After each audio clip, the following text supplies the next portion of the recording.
I am so excited. So, Miss Lisa, Miss McNair, you wear so many hats. And you're not only a servant leader, you're not only a public servant, should I say, and a lifelong Birmingham resident. But how would you describe, in your words, who you are and the work that you do in the community?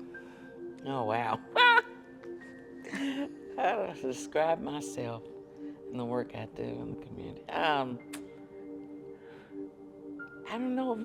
I don't know anything about it. Ever asked me that directly like that. I like the servant leader part, but I like to think that I'm a person that's a unifier. Oh. It's my goal to help take the tragedy of the loss of my sister Denise in the bombing and share our family's experience with that as it relates to the human beings as a whole. And for us all to come together and thinking about, based on that sadness and that part where we were so divided as a country, and how we don't ever want to get back there, and how we always want to remember that so that we can do better to love each other. And while we were getting prepared for the interview, I was speaking with you a little bit about this series.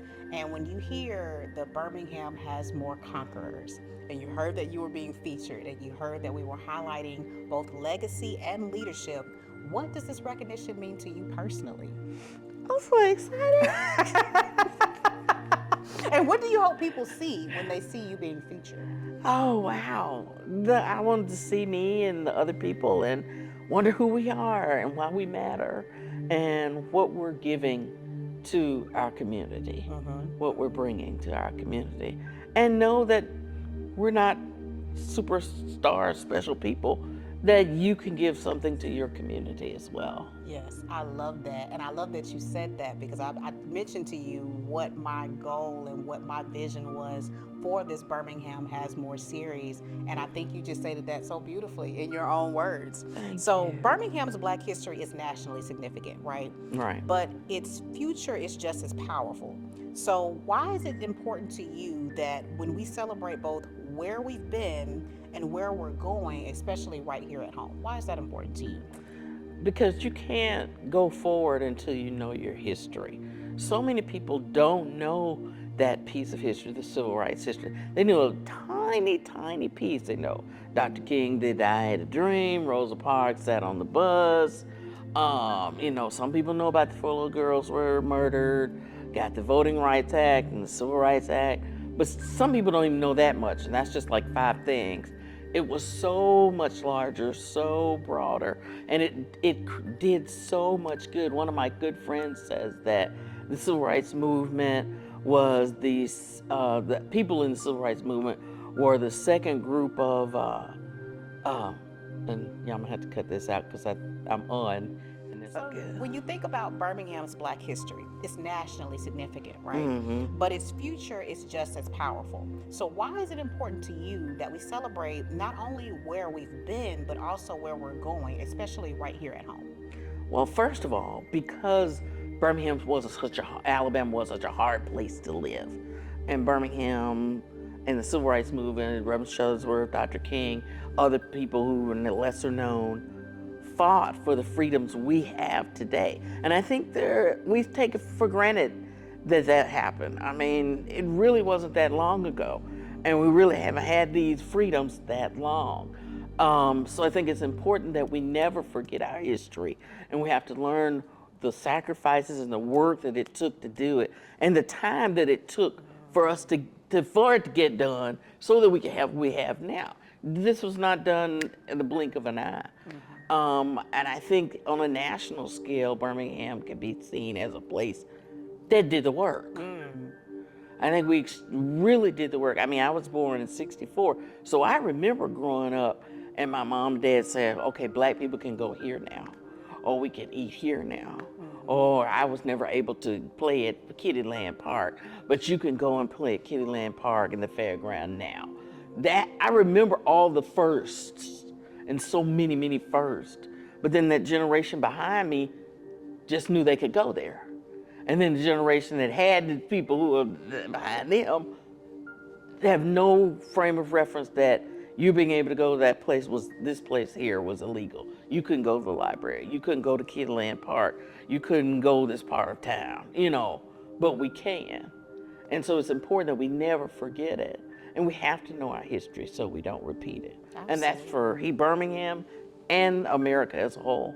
Absolutely, yes, ma'am. And when you look at Birmingham today, what do you see? I love Birmingham today. Birmingham is good.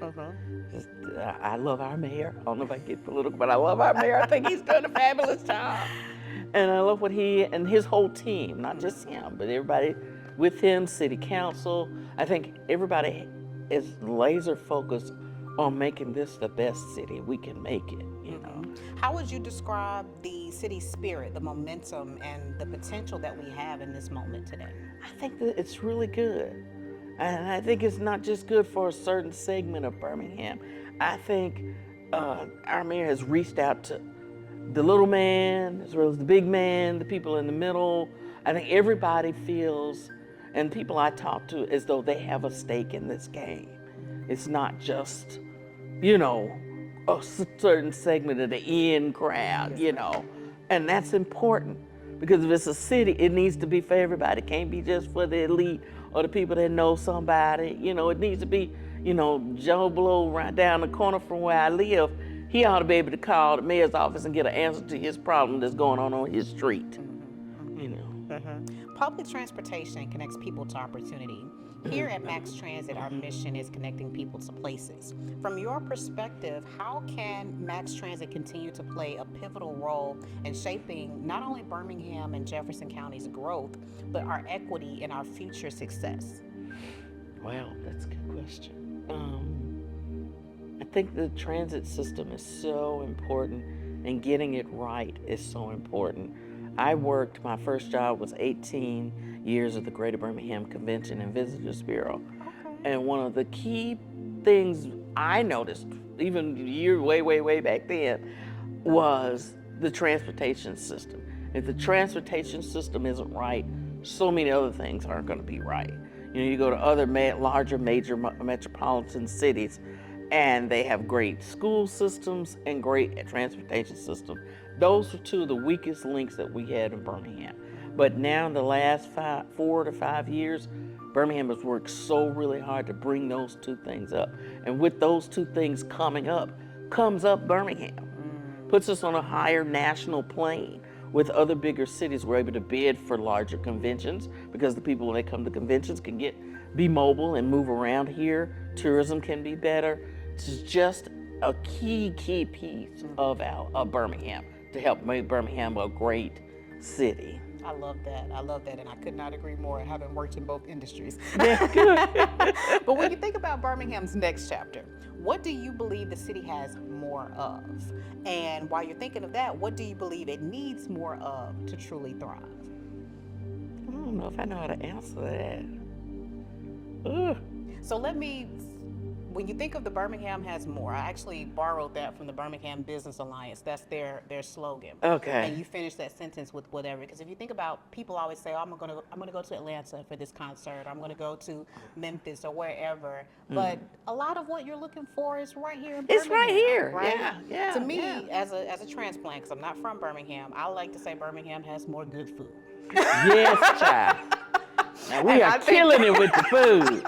I got some friends coming in from LA that have never been here before today, and I'm having lunch with them.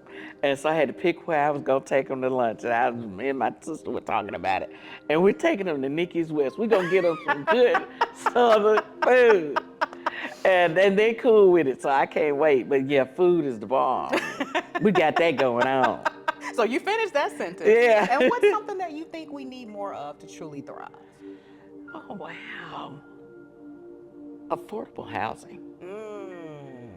And intentional affordable housing, And in a way, there's affordable housing here, but we still have a split between the wealthy and the poor and the black and the white in a lot of ways. Like where I live in the same neighborhood that I grew up in, that my parents raised me in, on the west side of town.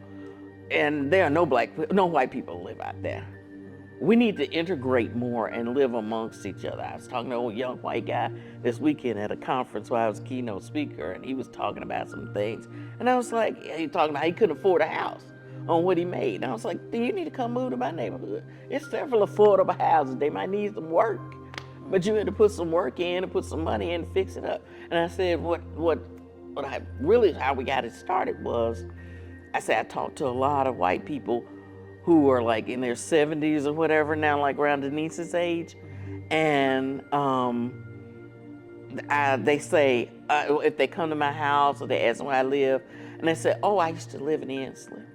Oh, I used to live in West End. And so they lived there before the white flight left Birmingham. And I was talking to him about what would it have been like if we'd all stayed, if they'd stayed, and we'd made it work. And so when he said that, I was like, come back. He didn't ever grow up here because he's a young guy. But come back, build your house, buy one of our houses in our neighborhoods and come live. We need to live amongst each other more. If I had anything, that would be my goal, my dream. I love that. Birmingham has more conquerors.